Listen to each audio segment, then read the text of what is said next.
कैसे हैं आप सब। तो आज का सब्जेक्ट आप ही चयन करेंगे। जो भी कमेंट में जिस सब्जेक्ट के बारे में लिखेंगे तो आज हम उस पर हमारा लाइव सेशन रखेंगे, ठीक है। और उससे पहले मैं अपनी तरफ से आप सबको प्राणायाम के बारे में ज़रूर बताना चाहूँगा कि प्राणायाम आपके फेफड़ों को मजबूत बनाता है। तो प्राणायाम का अभ्यास हर रोज़ करें इस तरह से, जैसे एक तो ये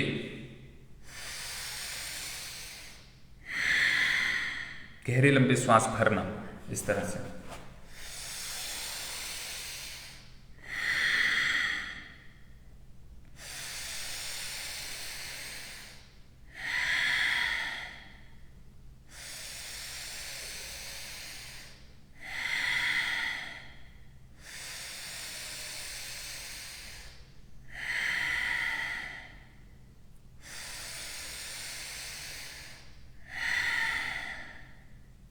कंटिन्यू रेगुलर रखिए, slow deep and long breathing.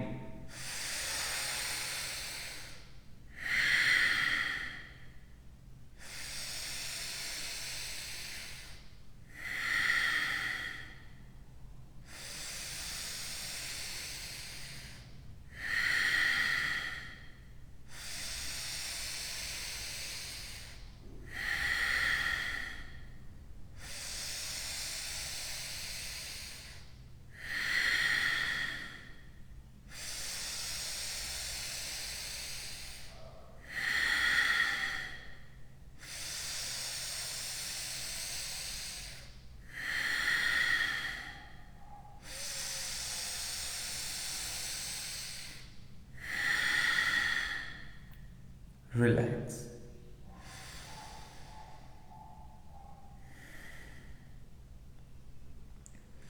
तो इसमें क्या है, हमारे जो फेफड़े हैं वो एक्सपेंड करते हैं, पूरा अच्छे से फूलते हैं, अच्छे से उनका संकुचन होता है, अच्छे से श्रिंक हो जाते हैं। तो पूरा अच्छे से खाली हो जाते हैं, डिटॉक्स हो जाते हैं और फिर अच्छे से नई हवा को अपने अंदर भरते हैं। जिसमें क्या होता है, रेड ब्लड सेल्स जो हमारे लंग्स में आते हैं वो ऑक्सीजन को एब्जॉर्ब कर लेते हैं और बाकी जो हमें नहीं चाहिए उसको, वो जो ब्रेथ एक्सेल हो रहा है उसके साथ वो जो भी टॉक्सिन्स हैं, अदर गैसेस हैं लाइक कार्बन डाइऑक्साइड, नाइट्रोजन, तो वो बाहर हो जाती हैं। ये इस तरह से हमारा जीवन चलता है, इस तरह से हम जिंदा हैं एक तरह से। इस प्रोसेस को समझिए, जैसे आपने हवा भरी, टोटल एयर गया, ऑक्सीजन तो ओनली 20 to 21% है, लेकिन हमारे फेफड़े में वो सिस्टम है, आरबीसी, रेड ब्लड सेल आते हैं और इधर एक लेयर रहता है फेफड़े में, इधर हवा रहता है, इधर से ऑक्सीजन को एब्जॉर्ब कर लेते हैं, ओनली ऑक्सीजन। जो नहीं चाहिए और अपने साथ कार्बन डाइऑक्साइड लेकर आते हैं, वो कार्बन डाइऑक्साइड भी, और जो नहीं चाहिए वो अदर गैसेस इस तरह से बाहर हो जाती है। इस तरह से ये ब्रीदिंग एक्सरसाइज वर्क करती है। उसके मैकेनिज्म को समझिए, उसमें बहुत डेप्थ है, उसमें साइंस है, समझ रहे हैं। तो जितना अच्छे से गहरा लंबा श्वास भरेंगे उतना ऑक्सीजन आपको ज्यादा मिलेगा। कितना सिंपल हो गया, क्लियर हुई बात।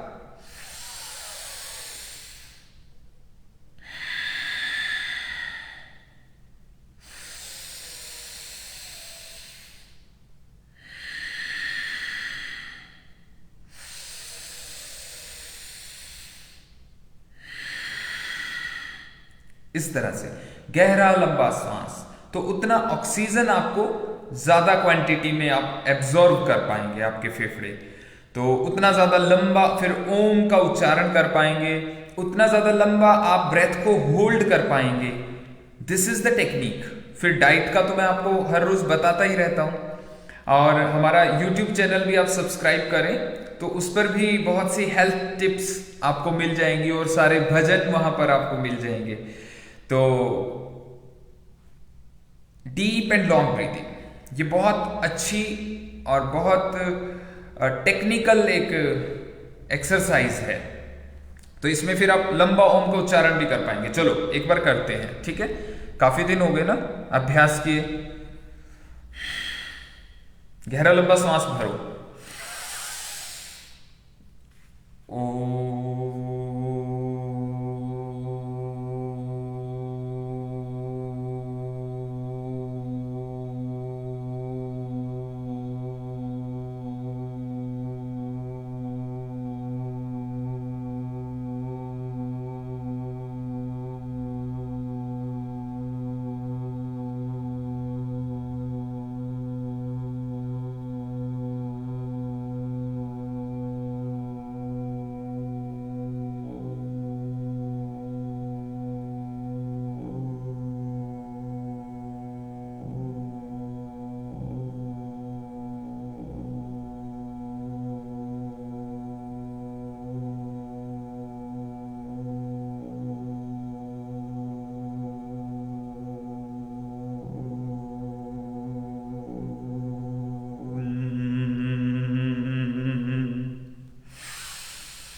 58 सेकेंड का लंबा ओम का उच्चारण होगा। इस तरह से धीरे धीरे आप अभ्यास करेंगे तो आपके फेफड़े स्ट्रांग होते जाएंगे। आपका बताइए कितने सेकंड हुआ ओम का उच्चारण?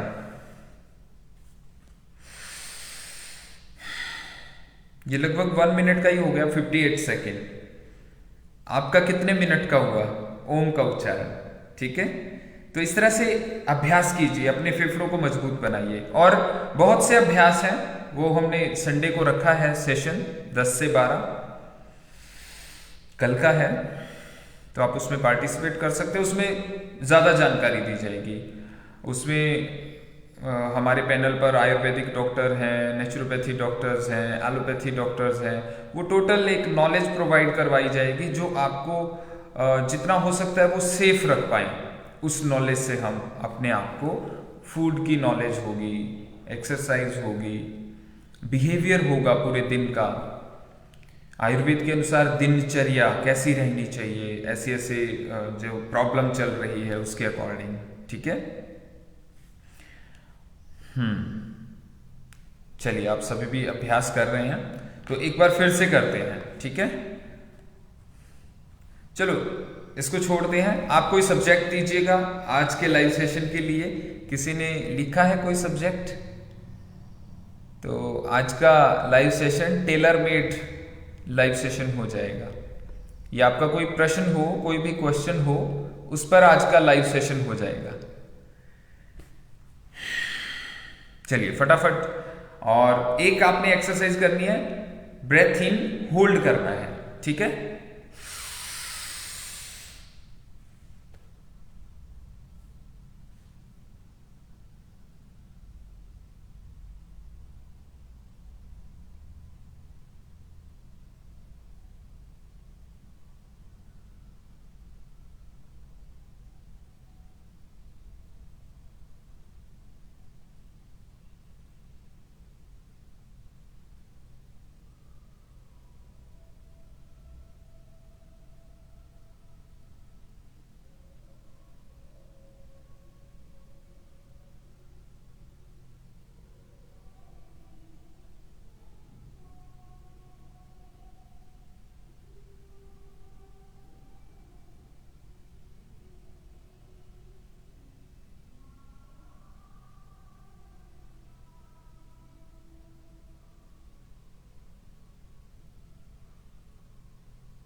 तो 3 minutes and 15 seconds।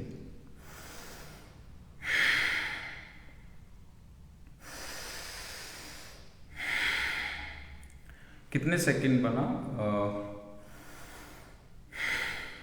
180 and 15, 195 second.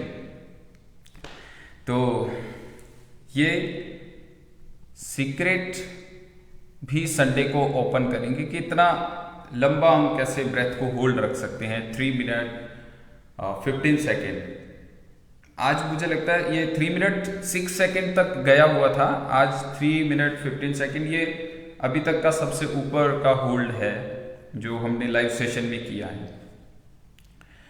तो यूरिक एसिड के बारे में किरण रॉय जी पूछ रहे हैं। चलो अभी हम यूरिक एसिड के सब्जेक्ट पर जिक्र करेंगे। तो देखिए, किरण रॉय जी हैदराबाद से हैं। वेलकम किरण रॉय जी।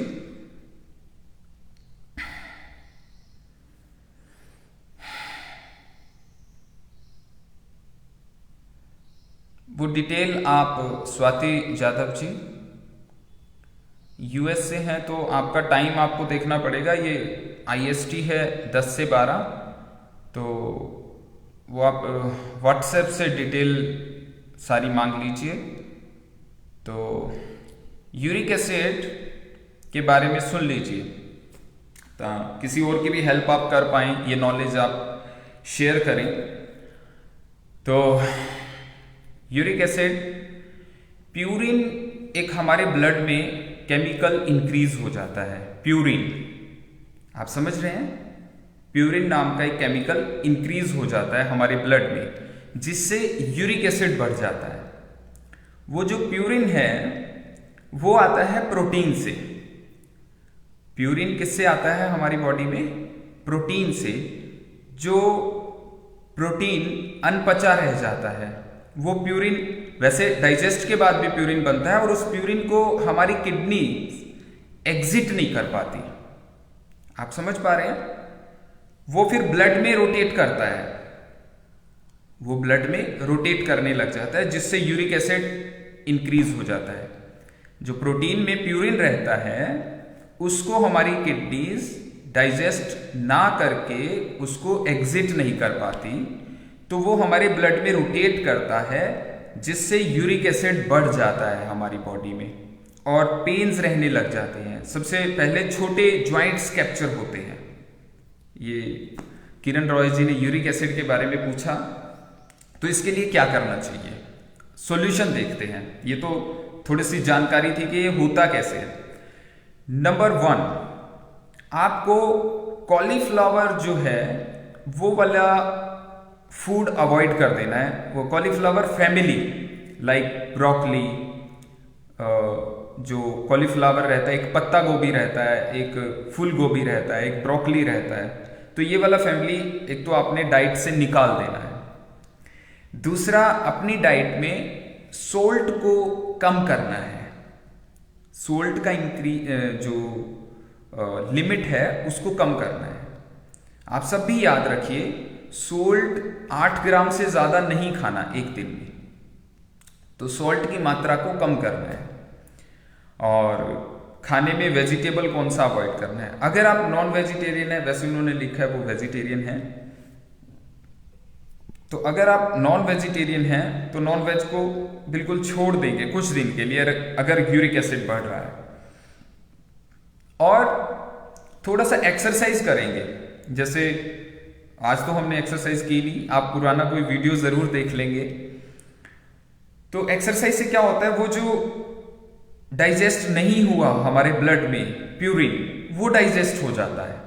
ये एक्सरसाइज का फायदा है यूरिक एसिड में। ये अगर ज्वाइंट्स पेन कर रहे हैं तो इस तरह से छोटे छोटे ज्वाइंट्स का ये वाली एक्सरसाइज, सूक्ष्म व्यायाम जिनको हम बोलते हैं, इस तरह से शोल्डर्स को, फिर वापस ये ऐसे एल्बो से 0 बनाना, इस तरह से, है ना, फिर रिवर्स करना ऐसे। तो इस तरह से ये 10-10 बार आप करें। तो एक्सरसाइज थोड़ा सा वार्म अप करना और योगाभ्यास करना, पुशअप्स करना, दंड बैठक, उत्तान पादासन करना, ये सारे यूरिक को डाइजेस्ट करेंगे। ठीक है, और खाने में मैंने आपको बता दिया। अगर फिर भी रिलीफ नहीं मिलता तो आयुर्वेदिक होम रेमेडीज, चलो एक होम रेमेडीज भी मैं आपको बताता हूं यूरिक एसिड के लिए। यूरिक एसिड के लिए होम रेमेडीज है, हाँ, आप पुनर्नवा लेकर आए। क्या लेकर आए? पुनर्नवा। पुनर्नवा आपको पंसारी से मिलेगा ड्राई फॉर्म में, उसको पाउडर बनाएं घर पे। वो पाउडर 5-5 ग्राम सुबह और शाम लें, सिर्फ 1 हफ्ता के लिए। ये आपकी होम रेमेडी है। या आप धनिया वाटर पी सकते हैं। जो साबुत धनिया है, ड्राई साबुत धनिया, 2 आपके होम रेमेडीज हो गई 2 तरह की। एक तो पंसारी की दुकान से आप पुनर्नवा लेकर आए, या घर पे जो सूखा धनिया होता है उसको 1 चम्मच भिगो दें और सुबह उसको अच्छे से मैश करके, बॉयल करके उसको छान लें अच्छे से, और बिल्कुल नॉर्मल टेम्परेचर पर सिप कर करके पिए एम्प्टी स्टमक। दिन में 1 बार ही काफी है। तो ये 5 दिन, बस, इससे ज्यादा नहीं। ये आप कर सकते हैं, दोनों नहीं करना एक साथ, या वो पुनर्नवा वाला कर सकते हैं। ये इससे यूरिक एसिड में आपको लाभ मिलेगा। फिर भी लाभ ना मिले तो आप व्हाट्सएप पर मैसेज छोड़ सकते हैं, हम आपको कुछ ना कुछ और आपकी हेल्प कर पाएंगे। ठीक है। सोनल परमार जी, ऑटो इम्यून डिजीज के बारे में। अब आज का सब्जेक्ट तो हो गया यूरिक एसिड। ठीक है। हाँ गीता वरदराजन जी, यूरिक एसिड कहीं भी अटैक कर सकता है हमारी बॉडी में, लेकिन छोटे ज्वाइंट्स थोड़ा वीक होते हैं, उनको जल्दी कैप्चर करता है। आज का सब्जेक्ट यूरिक एसिड ही है। अब यूरिक एसिड से रिलेटेड आप कोई क्वेश्चन पूछेंगे तो मैं आपको आंसर करूंगा। यूरिक एसिड बढ़ने से स्किन प्रॉब्लम होता है? बिल्कुल हो सकता है सोनल जी, बिल्कुल हो सकता है।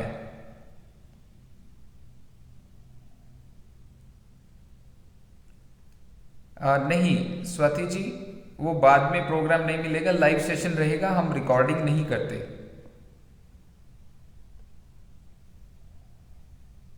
चलिए, तो ये था यूरिक एसिड के बारे में। हाँ, कल का सेशन रख लेते हैं सोनल जी। क्या सब्जेक्ट मिला आज हमें? Auto immune disease. कल का सब्जेक्ट रख लेते हैं।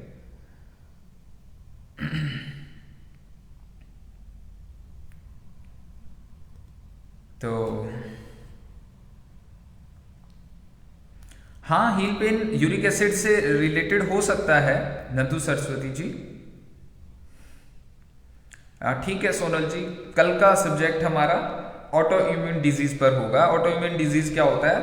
हमारे शरीर के गुड सेल ही हमारे साथ बैड बिहेवियर स्टार्ट करने लग जाते हैं। जैसे हमारी सेना हमारे खिलाफ हो जाए, किसी देश की सेना किसी देश के ही खिलाफ हो जाए, तो इसके बारे में कल हम अच्छा डिटेल में चर्चा करेंगे। ठीक है।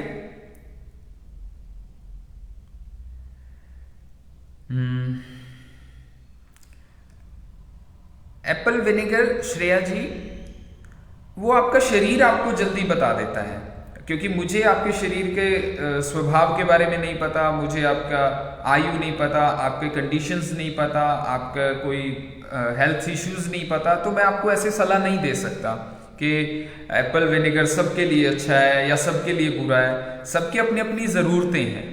ठीक है। हाँ, कोविड के बाद भी यूरिक एसिड बढ़ सकता है, क्योंकि वीक हो जाता है ना बॉडी, तो किडनीज में भी इफेक्ट आता है, तो किडनी उस प्यूरिन को एग्जिट नहीं कर पाती। ठीक है। तो इस तरह से हम धीरे धीरे, हाँ गीता वरदराजन जी, 8 gram is enough for any salt, this is the limit. नहीं, कल भी रखेंगे ना, संडे को सुबह वाला सेशन तो होगा। वैभव पटेल जी, रजनी नारंग जी, पस सेल यूरिन का रिपोर्ट में है पस सेल, तो उसमें सबसे अच्छा काम करता है। एक तो वॉक करें, और अब पस सेल का लेवल कितना है, 2 है 4 है, पस सेल कितना लेवल है, उसके हिसाब से एक ट्रीटमेंट होगा। अगर ज़्यादा ये डेप्थ ट्रीटमेंट अगर आप जब ऐसे पूछने लग जाते हैं तो आपको व्हाट्सएप पे मैसेज छोड़ देना चाहिए, ठीक है ना। तो पस सेल में ये नहीं पता ना कितना इन्फेक्शन है, तो पस सेल का जो रिपोर्ट में काउंटिंग आती है उससे पता लगता है कितना इन्फेक्शन है, ठीक है। फीमेल्स में यूटीआई से भी पस सेल आ जाता है। There are many type of problems जिससे पस सेल आता है। कई बार स्टोन से भी पस सेल आने लग जाता है। तो इस तरह से कोई अंदाजा नहीं लगता पस सेल का, ठीक है। हाँ, तो ले सकते हैं श्रेया जी, आप लीजिए, और अगर आपको लगता है अच्छा है, लेकिन मैक्सिमम 10 ml बस लिमिट रखिए। अगर आपको लगता है वो आपको सूट कर रहा है एप्पल विनेगर, तो आप लीजिए। फिर भी बहुत ज़्यादा कंटिन्यू कुछ नहीं रखना चाहिए, ये याद रखिए। इवन योगा, मेडिटेशन, एक्सरसाइज भी बहुत ज़्यादा कंटिन्यू, हफ्ते में एक थोड़ा सा छुट्टी कर देनी चाहिए। ये हमारे शरीर का स्वभाव है, प्रकृति है, इसमें आप कोई जोर जबरदस्ती नहीं कर सकते, या अपने मस्तिष्क से चलें कि हम तो मेहनती हैं, हम तो संघर्षशील हैं, हम करेंगे ऐसा नहीं होता, ठीक है। चलिए, आप सभी में बैठे परमात्मा को मेरा प्रणाम। आज का भजन रह गया, तो भजन कर लेते हैं। कौन सा भजन? चलो भजन भी आप बताओ। अब आज का सब्जेक्ट आपने बताया, कल का भी सब्जेक्ट हो गया। कल का सब्जेक्ट है हमारा ऑटो इम्यून डिजीज, ठीक है। कौन सा भजन सुनाएं? ये बहुत अच्छा भजन खुला है, चलो मैं यही सुनाता हूं आपको। एक तो सहज भाव में रहना है, सब जल्दबाजी में, हबड़ा तबड़ी में भाग रहे हैं, है ना। सहज भाव में रहिए, थोड़ा सा शांत रहिए, रिलैक्स रहिए। वैभव पटेल जी, हनुमान जी का, ये हनुमान जी का ही है, इस तरह से समझिए। हनुमान जी को कह रहे हैं हम, सुख भी मुझे प्यारे हैं, दुख भी मुझे प्यारे हैं, छोड़ूं मैं किसे भगवन, दोनों ही तुम्हारे हैं, दोनों ही तुम्हारे हैं। आप सभी भी गाओ मिलकर। मतलब जैसे हम हैं, अपनी मेहनत करें, और जो रिजल्ट हमें मिल रहा है उसको स्वीकार करें। हाँ, समस्या ये आती है, मेहनत के लिए हमें ट्रू नॉलेज चाहिए। मान लीजिए आपको जाना है पंजाब की तरफ, आप जा रहे हैं गुजरात की तरफ, इतना नॉलेज तो होना चाहिए कि हमें चलना किधर है, वो नॉलेज हो, फिर उसके बाद आप चलना शुरू कर दें, फिर जिधर परमात्मा पहुंचाए सब अच्छा है, लेकिन ज्ञान पूर्वक चलना, है ना। तो चलो सभी मिलकर गाते हैं। फिर जो भी रिजल्ट होगा उसको स्वीकार करना, तो हम काट छाट नहीं करना, हम परमात्मा से बड़े थोड़ा हैं, जो भी उसका निर्णय है वो उसको स्वीकार करें, हम समर्पण का भाव है ये, ठीक है। सुख भी मुझे प्यारे हैं, दुख भी मुझे प्यारे हैं, छोड़ूं मैं किसे हनुमान, दोनों ही तुम्हारे हैं, दोनों ही तुम्हारे हैं। सुख दुख इस जीवन की गाड़ी को चलाते हैं, सुख दुख ही हम सबको इंसान बनाते हैं, संसार की नदिया के, संसार की नदिया के दोनों ही किनारे हैं, छोड़ूं मैं किसे हनुमान, दोनों ही तुम्हारे हैं। दुख चाहे ना कोई भी, सब सुख को तरसते हैं,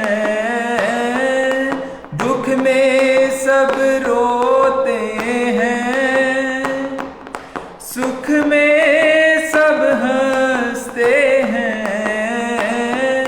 सुख मिले उसके पीछे दुख ही तो सहारे हैं, छोड़ूं मैं किसे हनुमान,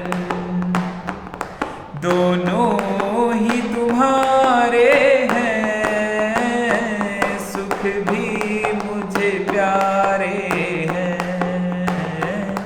दुख भी मुझे प्यारे हैं, छोड़ूं मैं किसे भगवन, दोनों ही तुम्हारे हैं, दोनों ही तुम्हारे हैं। चलिए एक और पहरा है। सुख में तेरा शुक्र करूं, दुख में फरियाद करूं। चलो गाओ। सुख में तेरा शुक्र करूं, दुख में फरियाद करूं, जिस हाल में रखे मुझे, जिस हाल में रखे मुझे, मैं तुमको ही याद करूं, मैंने तो तेरे आगे, मैंने तो तेरे आगे ये हाथ पसारे हैं, छोड़ूं मैं किसे हनुमान, छोड़ूं मैं किसे भगवन, दोनों ही तुम्हारे हैं, सुख भी मुझे प्यारे हैं, दुख भी मुझे प्यारे हैं। अब इसका मतलब ये नहीं है, यहां पर थोड़ा सा गहराई है। दुख भी तुम्हारे का मतलब ये नहीं, स्वीकार करने का मतलब ये नहीं है कि आप कुछ ना करो, कि हाँ यूरिक एसिड बढ़ा हुआ है, बस ठीक है, परमात्मा ने बढ़ाया है, इसको हम स्वीकार करते हैं। उसके लिए एफर्ट करना है, फिर जो भी रिजल्ट मिलता है उसको स्वीकार करना है। आप समझ रहे हैं? उसमें परेशान नहीं होना। आप अपना एफर्ट करें, मेहनत करें। जैसे कर्मण्यवाधिकारस्ते मा फलेषु कदाचन, कर्म करना है, फल के लिए परेशान नहीं होना। हाँ, कर्म ज्ञान पूर्वक समझकर, तो डेफिनेट अच्छा रिजल्ट मिलता है। ये प्रकृति का विधान है। ठीक है, चलिए आप सभी में बैठे परमात्मा को मेरा प्रणाम। आप सभी को ओम नमो आनंदम, सभी का धन्यवाद। और कल का सेशन संडे का नॉलेजेबल सेशन रखा है। जो पेंडेमिक फैला हुआ है उसमें हम अपने आप को कैसे सेफ और स्ट्रांग रखें। ठीक है, आप सभी का धन्यवाद।